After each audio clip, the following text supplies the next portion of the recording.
Breaking just moments ago, Malcolm-Jamal Warner, the actor best known for starring in the TV sitcom The Cosby Show, has reportedly died. Malcolm-Jamal Warner's wife breaks silence on his passing, and it's shocking. The world stopped when the news broke. Malcolm-Jamal Warner, beloved actor, spoken word poet, and cultural figure, had died in a heartbreaking drowning incident off the coast of Costa Rica. It happened on July 20th, 2025. But for those who knew him, whether personally or from a distance, it felt like the world cracked open. Social media overflowed with grief. His co-stars, collaborators, and fans shared tributes, childhood memories, and stories of growing up watching him evolve, from America's big brother into a thoughtful, mature artist whose voice stretched far beyond television. It felt like everyone had something to say about Malcolm. Everyone except one person, his wife. To the world, she remained a mystery. He never spoke her name in interviews, never brought her into the spotlight. Their marriage stayed far from the glare of fame, on purpose. They built a life shielded from cameras, raising a child and nurturing a love that needed no applause. And when he passed, she said nothing. No public letter, no interviews, no social media. Until now. For the first time since Malcolm's sudden passing, his wife has stepped forward, not to chase attention, but because, in her words, the silence started to hurt more than the truth. What she shared wasn't just about that day on the beach. It was about what led to that moment, the life they built, the pain he carried, the fears she witnessed, and the secrets he never shared with the world. Her voice shakes. Sometimes she pauses, as if navigating through a fog of memory. But once she begins, what unfolds is a deeply human portrait of the man the public thought they knew, and the woman who knew him best. This is her truth. This is their story. And this is the side of Malcolm we never saw. The first time they met wasn't on a red carpet or at an industry event. It was at a quiet bookstore in Silver Lake, nestled between a coffee shop and a vinyl store. He was browsing the poetry section, thumbing through a worn Langston Hughes collection. She was reaching for Audre Lorde. Their eyes met across the shelf. Of course, she recognized him. How could she not? He was the guy with the kind smile, the laugh that made awkward teen years feel magical on screen. But this wasn't the version from TV reruns or magazine spreads. This was a man in a hoodie, glasses slightly crooked, clutching a paperback like it was sacred. He only noticed her when she dropped her book. It thudded against the floor like a starting bell. "Langston or Lord?" he asked, eyebrow raised, grin just barely tugging at his face. She laughed. "I didn't say either." That was the first moment, quiet, fleeting, almost forgettable. But it planted something unexpected. From there, the meetings became intentional. Coffee dates, walks around Echo Park Lake.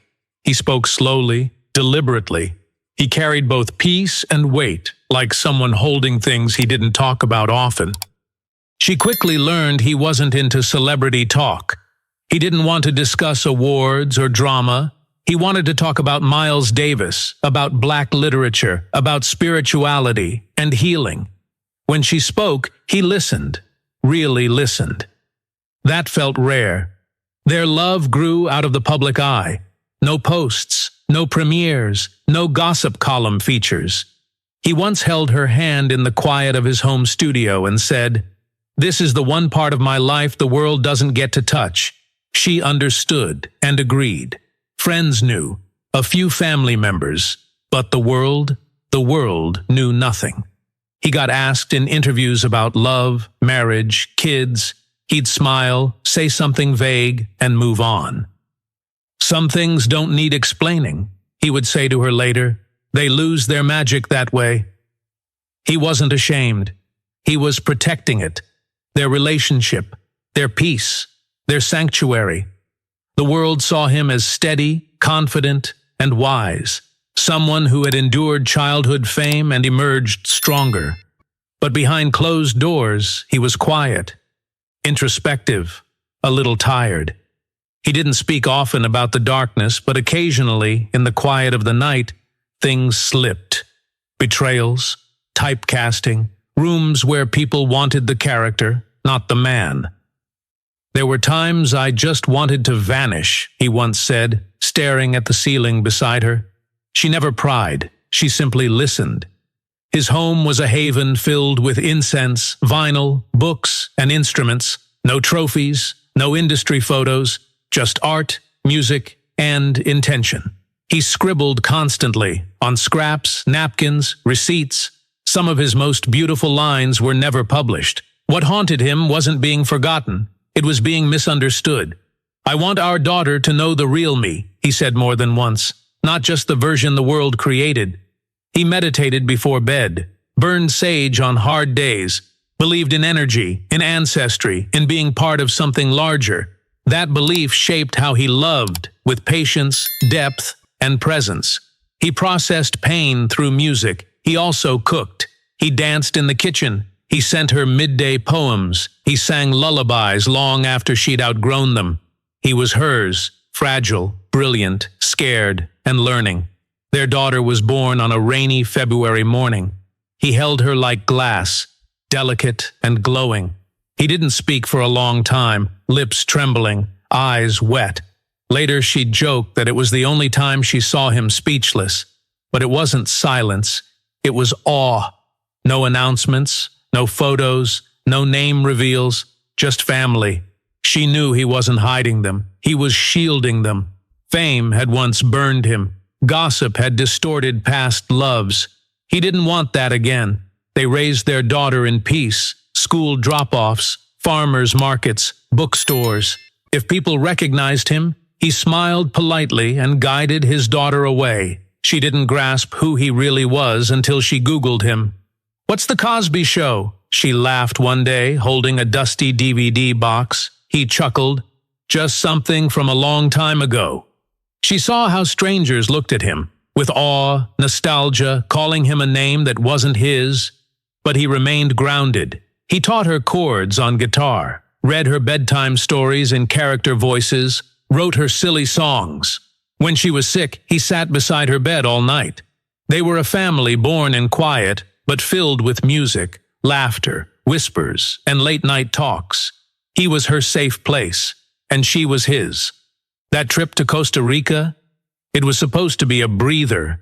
He had been juggling poetry readings, directing, and helping their daughter rehearse her school performance. He smiled through it all, but she saw the weight behind it. So when he said, "Let's get away," she said yes. They arrived 2 days before the accident. The beach was nearly empty.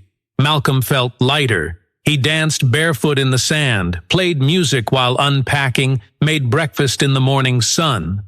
"I forgot what peace felt like," he said, sitting beside her, arm around her waist.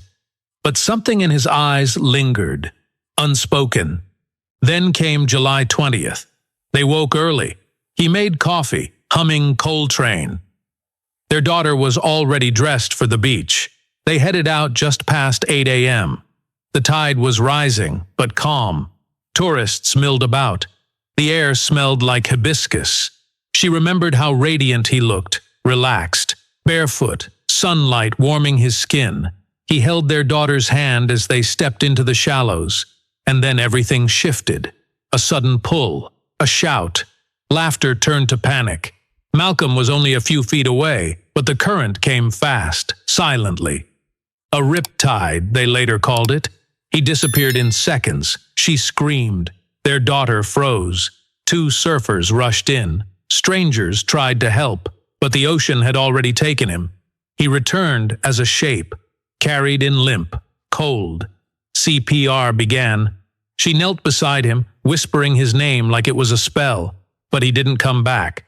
A vacationing doctor tried. Then the Red Cross responders. No pulse, no breath. The world broke. There's something she never told the authorities, not because she was hiding, but because at the time it felt unreal. He looked back at her before stepping into the water. Not a glance, a long, searching look. His hand had slipped from hers. He kissed her forehead, then just paused. It wasn't fear. It wasn't hesitation. It felt like knowing. Did he sense it coming? A change in tide? A shift in spirit? That look haunts her. So does another thing. The night before, he couldn't sleep. At 3 a.m., she found him journaling under the moon. "What are you doing?" she asked.